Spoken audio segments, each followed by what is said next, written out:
एक बार की बात है। एक गांव में एक लड़का रहता था। वो लड़का पढ़ाई में बहुत होशियार था, लेकिन उसकी पढ़ाई नहीं हो पाती थी क्योंकि वो लड़का अपना घर भी चलाया करता था। वो रोज अपने खेत में जाता, दिन भर वहां काम करता और शाम को घर वापस आकर वो थोड़ी बहुत पढ़ाई कर लिया करता था। अब जब वो लड़का 12वीं क्लास में गया तो सभी गांव वालों को ये लग रहा था कि हमारे गांव से यही लड़का 12वीं में फर्स्ट आएगा, क्योंकि गांव वालों को भी पता था कि वो लड़का पढ़ाई में बहुत होशियार है। तो 12वीं का एग्जाम आया, लड़के ने एग्जाम दिया और जब 12वीं का रिजल्ट आया तो वो लड़का किसी कारण से एक सब्जेक्ट में फेल हो गया। जब गांव वालों को ये बात पता चली तो सारे गांव वाले उस लड़के को ताने देने लगे और उसका मजाक उड़ाने लगे। वो जब भी अपने घर से खेत की तरफ जाता तो उस रास्ते पर उसे जितने लोग मिलते वो सब उसे ताने देते रहते।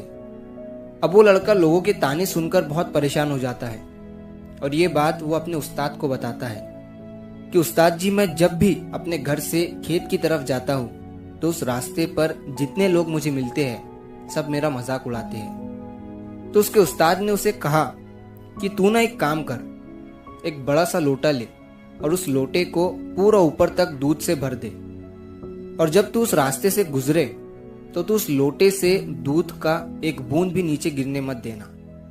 लड़के ने एक दिन वैसा ही किया। वो जब उस रास्ते से दूध का लोटा लेकर निकला तो उसका फोकस उस लोटे पर इतना था कि उसे लोगों की आवाज ही सुनाई नहीं दी।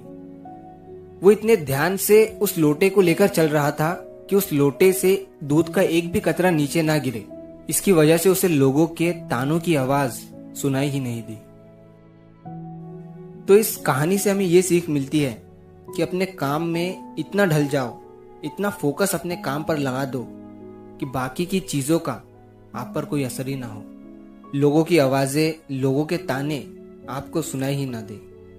जैसे एक कैमरा होता है जो सिर्फ अपने सब्जेक्ट पर फोकस करता है, बाकी सारी चीजों को वो ब्लर कर देता है। तो बस आपको भी उसी तरह अपने काम पर, अपने टारगेट पर फोकस करना है, बाकी चीजें तो अपने आप ही ब्लर हो जाएंगी। तो अगर आप इस कहानी को और भी लोगों तक पहुंचाना चाहते हो तो इस वीडियो को लाइक करिए ताकि YouTube इस वीडियो को और भी लोगों तक पहुंचाए। और अगर कहानी अच्छी लगी हो तो हमारे चैनल को सब्सक्राइब जरूर करिए। मिलता हूं मैं अगली बार इसी तरह की कहानी के साथ। तो सब्र करो, शुक्र।